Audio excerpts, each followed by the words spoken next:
ilta, myöhään kello on jotain 8:30 ehkä tässä nyt lauantai-ilta ja nyt on tuotu sitten pelivehkeet tänne pelipaikalle ja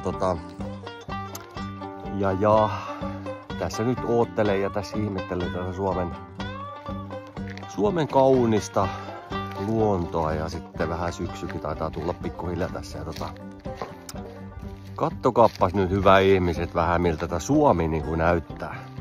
Pistääs tosta pikku Suomi-maisema, että ei muuta kuin nauttikaa.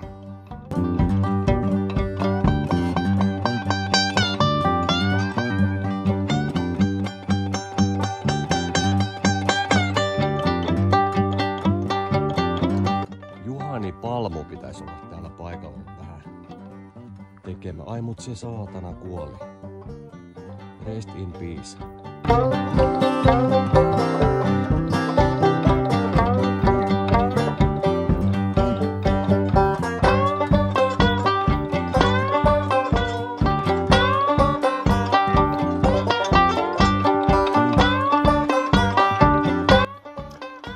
Joo, täysin hiljasta, ei kuulu mitään. Nyt pitäisi lämmittää sauna, ottaa yksi Bischofshofen ja homma olisi sillä selvä. Viikonloppu vietto. Moi!